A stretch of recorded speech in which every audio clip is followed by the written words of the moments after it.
The British royal family, a never-ending source of drama, glamour, and awkward tension at the dinner table.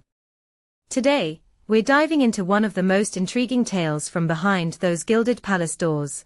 The frosty relationship between Queen Camilla and everyone's favorite Duchess turned Princess of Wales, Catherine. The whispers about Camilla's disdain for Catherine have been circulating for years, and since King Charles' coronation, those whispers have grown louder.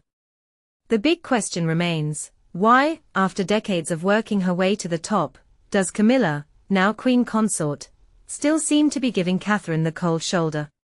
Let's untangle this royal knot, shall we? On the surface, it might seem like a straightforward case of, I've been here longer, show some respect. But oh no, the reality is far juicier than that. Camilla's life has been anything but smooth sailing. We're talking soap opera levels of drama here. And despite finally wearing the crown, it seems there's something about Catherine that continues to rub Camilla the wrong way. Could it be her impeccable fashion sense? Her flawless hair? Or is it the fact that Catherine, with her perfect poise and people-pleasing personality, has effortlessly charmed the hearts of the British public, and let's be honest, the good portion of the world, in ways Camilla could only dream of? For starters, Camilla has long carried the burden of being the other woman in the great royal love triangle of the 20th century. Once upon a time, before everyone was glued to their phones watching The Crown, the British tabloids were obsessed with the saga of Prince Charles, Princess Diana, and, you guessed it, Camilla Parker Bowles. If this were a movie, Camilla would have been the villain sneaking around in the shadows, waiting for her moment. And while she eventually got her happy ending with Charles, the public hasn't exactly forgotten who disrupted the original royal fairy tale. Spoiler alert, it wasn't Catherine. Now, fast forward a few decades, and here comes Catherine Middleton. A fresh-faced, elegant beauty from a gasped middle-class background, Catherine has become the epitome of what a modern royal should be. She's effortlessly glamorous, charitable, and, let's face it, never seems to have a hair out of place. That combination has made her the darling of the British public, not to mention the media. For Camilla, now in her 70s and still fighting to shake off her reputation as the royal mistress, this must be a bitter pill to swallow. It's one thing to compete with a global icon like Princess Diana, but now she has to share the spotlight with a younger, more popular Duchess turned princess. You can almost imagine her rolling her eyes and muttering, "Here we go again." From the get-go, Camilla reportedly took issue with Catherine's background. The Middletons, after all, weren't exactly aristocrats. They didn't have titles, sprawling estates, or centuries of inbreeding to show off at royal garden parties. They were, commoners. And successful ones at that. Carol and Michael Middleton built their fortune with a party-planning business, which probably didn't sit well with someone like Camilla, who, despite her own scandals, still clings to the old ways of nobility.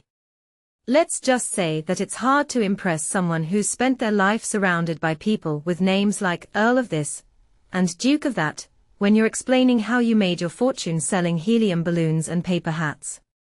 From the moment Catherine entered royal life, Camilla reportedly viewed her with suspicion. Sure, Catherine was polite and followed protocol, but Camilla sensed the potential competition. Word has it that Camilla referred to Catherine by less than flattering nicknames behind closed doors and often rolled her eyes when the media praised Catherine's every move. The tension between them only escalated over the years, reaching a new level of frostiness after Charles' coronation in 2023. Now that Camilla had finally ascended to the throne, well, sort of, one might think she'd bask in the royal glory. But no, she still found herself constantly compared to the late Princess Diana, and increasingly, to Catherine. The media wasted no time dubbing Catherine the real Queen of Hearts, and it didn't help that every time Camilla attended a public event, someone would inevitably mention how much more elegant or relatable Catherine seemed by comparison. It's enough to make anyone a little salty, no? To add insult to injury, royal biographer Tom Bower suggests that Camilla hasn't just been grumbling from her corner of the palace, she's been actively scheming to elevate her own family's status. Yes, while the rest of us are out here just trying to get by, Camilla is allegedly lobbying for royal honors for her children, Tom Parker Bowles and Laura Lopez. That's right, folks. She's trying to make sure that her kids, too, get a slice of that royal pie. We can only imagine the royal Christmas gift exchange. Oh look, Catherine, a portrait of the kids and for me. A knighthood for my son. But while Camilla may be scheming behind the scenes, Catherine is playing the long game. With her calm demeanor, elegance, and undeniable charm, she cemented her position as the people's princess. And the public loves her for it.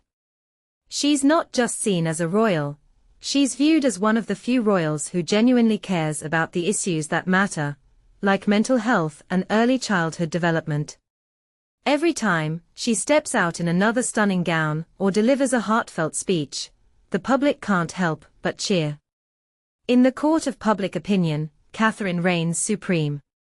The rivalry between Camilla and Catherine is like watching two queens battle it out on a chessboard.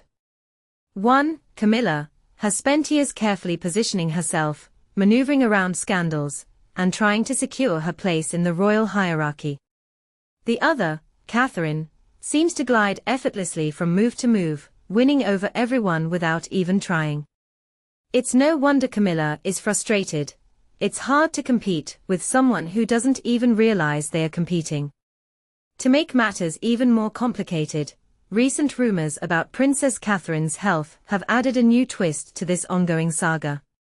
Some insiders have claimed that Catherine may be facing a serious illness, with speculation about everything from stress-related fatigue to more serious conditions.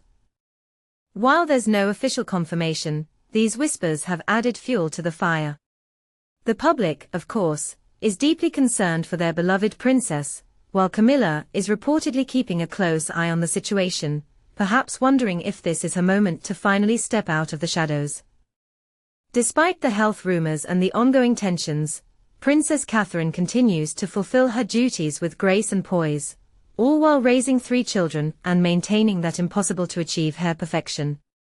Meanwhile, Camilla is still trying to cement her legacy, pushing for greater recognition for her own family and trying to ensure that history remembers her as more than just a royal footnote. But here's the thing, while Camilla may hold the title of queen, in the eyes of the public, it's Catherine who wears the crown. And that's got to sting. After all, what's the point of having all the royal titles in the world if you're still playing second fiddle to someone with a perfect smile and a flair for charitable causes? In the end, the feud between Queen Camilla and Princess Catherine isn't just about titles or protocol, it's about legacy. Camilla may be queen consort, but it's Catherine, with her grace, charm, and unwavering popularity, who has captured the hearts of the people. And in the world of royalty, that's the kind of crown that really matters. So grab your popcorn and stay tuned, this royal rivalry is far from over. And don't forget to like, comment, and subscribe for more updates on all things royal. Because if there's one thing we know for sure, it's that when it comes to the British monarchy, the drama never ends.